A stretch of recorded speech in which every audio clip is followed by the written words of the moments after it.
नमस्कार, मैं भारत पंचाल स्वागत करता हूं आपका राजीव टाइम्स में। आइए रुक करते हैं खबर की ओर। इंदौर में भगवान भोलेनाथ पर कथित आपत्तिजनक टिप्पणी के मामले को लेकर विरोध तेज हो गया है। दलित नेता मनोज परमार ने हजारों कांवड़ियों के साथ चंदननगर थाने का घेराव किया। कार्रवाई की मांग को लेकर पुलिस को आवेदन भी सौंपा। प्रदर्शनकारियों ने आरोपी के खिलाफ सख्त कार्रवाई और एफआईआर दर्ज करने की मांग की। मैंने कहा पंडित जी इतना मत बिगड़िए, खतना तो सबसे पहले आपके यहाँ शंकर जी ने करवाया। पागल कहेगा, किसने किया? मैंने कहा ब्रह्मा जी ने किया। आपके यहाँ ब्रह्मा, विष्णु और शिव, तीन लोग हैं ना, ब्रह्मा विष्णु शिव। तो हमने कहा ब्रह्मा ब्रह्मांड का बनाने वाला, विष्णु पालने वाला, शिव मारने वाला। आपके यहाँ खुदाई अलग अलग है। दुनिया बनाने वाला अलग है, उसको ब्रह्मा कहते हैं। पालने वाला अलग है, उसको विष्णु कहते हैं। मारने वाला अलग है, उसको शिव कहते हैं, शंकर। हमने कहा अच्छा एक बात बताइए पंडित जी, अगर ब्रह्मा जी ने शंकर जी का खतना नहीं किया तो शिवलिंग की पूजा कैसे होती है? शिव जी, शंकर जी, अरे शंकर जी का लिंग शंकर जी के साथ था, तो शंकर जी की पूजा करो ना। शंकर जी के लिंग की पूजा क्यों करते हो? शिवलिंग, क्या बात है? हमने कहा नहीं बताएंगे तो ये पंडित जी हमसे नाराज हो जाएंगे, बहुत खराब बात लिखी हुई आपकी किताबों में। हमने कहा सुनिए, बहुत नॉर्मल बात बता देता हूं। ब्रह्मा जी ने शंकर को पैदा किया। शंकर जी जब बड़े हुए तो शंकर जी ने ड्यूटी लगा दी कि मेरे लिंग को नापो, इसका साइज। अब वो नापते चले गए, कोई नापा ब्रह्मा जी ने तो 50,000 साल तक नापते ही चले गए और वो खत्म, महाभारत खत्म होने में नहीं आया। ब्रह्मा जी को गुस्सा आ गया, कम वक्त कौन सी ड्यूटी पे लगा दिया, खत्म ही होने में नहीं आ रहा है। तो 50,000 साल तक जो उनके साथ था वो तो वहीं रह गया। 50 साल, 1000 साल के बाद जो बचा, उन्होंने अपने ब्रह्मा जी ने अपने मुंह में लेकर दबा के दांत से कस के काट दिया और थूक दिया ऊपर से। ऊपर से जो थूका तो नीचे पंडित के घर में गया। 50 पंडित ने कहा ओ जय,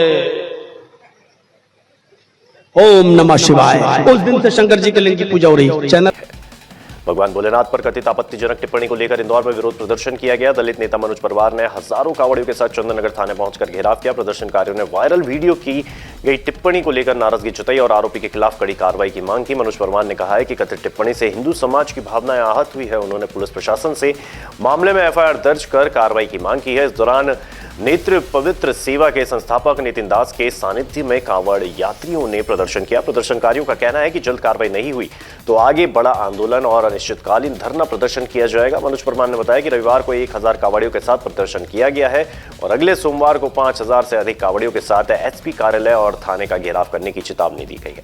पुलिस प्रशासन ने मामले में नियमानुसार कार्रवाई का आश्वासन भी दिया है।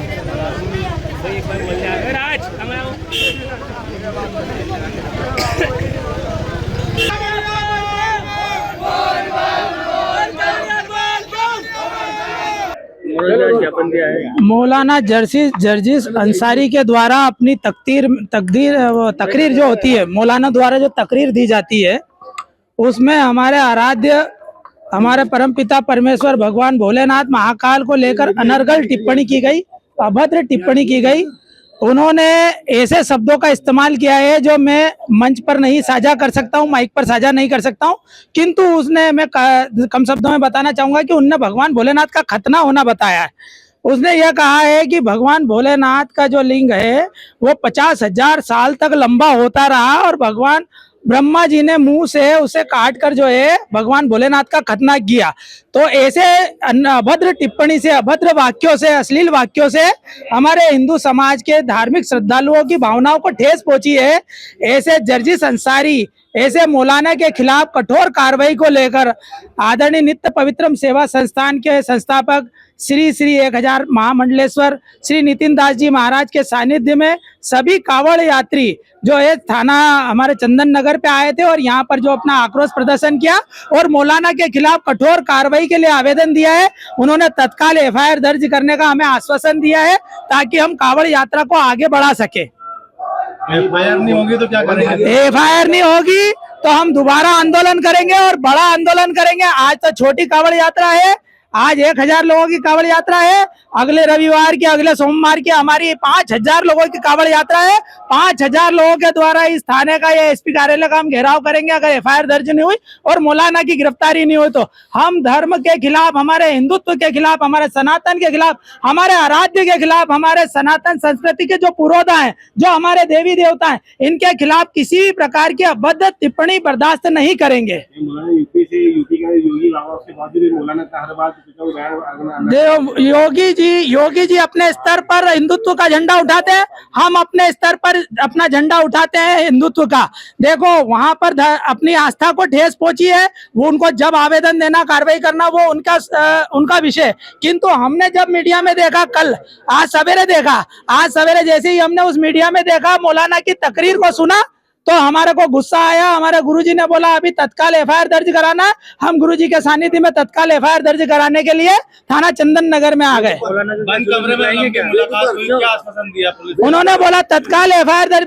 पहले तो ये आश्वासन दिया था कि यूपी में ऑलरेडी एफआईआर हो चुकी है, किंतु यूपी में एफआईआर नहीं हुई है, इसलिए यहाँ पर एफआईआर करने के लिए मेरी जो है तर्क वितर्क जो है माननीय एडिशनल एसपी साहब से हो रहा था और एफआईआर दर्ज करने के लिए उन्होंने आश्वासन दिया ताकि कावड़ यात्रा आगे संचालित हो सके। थाने के घेराव की स्थिति नहीं थी। एक ज्ञापन प्रस्तुत करने के लिए मनोज परमार जो कि अध्यक्ष बलाई समाज के हैं, उनके द्वारा वो कावड़ यात्रा में शामिल हुए थे। वहां से वो कावड़ियों को लेकर के थाने उपस्थित हुए। थाने में उनके जो प्रतिनिधि मंडल के 3-4 लोगों ने आकर के थाना प्रभारी के नाम से एक आवेदन प्रस्तुत किया है। आवेदन प्रस्तुत करने में उन्होंने उल्लेख किया है कि किसी अन्य धर्म के धार्मिक गुरु द्वारा हिंदू धर्म के देवी देवताओं पर तथाकथित रूप से टिप्पणी एक संवाद में की गई है। उसका वीडियो भी प्रथम दृष्टया उन्होंने दिखाया है। अभी उनसे वीडियो लिया जाना है और इसमें आगे कौन ये व्यक्ति, किसके द्वारा टिप्पणी की गई है, कब का ये वीडियो है, इन सब की जांच की जाएगी। वरिष्ठ अधिकारियों को इसमें अवगत करा करके सभी तथ्यों की जांच करके इसमें अग्रिम वैधानिक कार्रवाई सुनिश्चित करेंगे। एफआईआर की मांग कर रहे थे क्या इसमें? हाँ, उन्होंने एफआईआर मांग के लिए उन्होंने लिखा है, वही जैसा मैंने आपको बताया। अभी इसमें वीडियो के अलावा और कोई भी तथ्य सामने स्पष्ट नहीं है। वीडियो में जो समझ में आ रहा है किसने किया है, कौन ये व्यक्ति है, इसको आइडेंटिफाई करके और उसमें हम लोग आगे वरिष्ठ अधिकारियों को अवगत करा करके वैधानिक कार्रवाई सुसंगत धारा में करें। फिलहाल के लिए खबर में इतना ही। तमाम जानकारी के लिए देखते रहिए राजीव टाइम्स।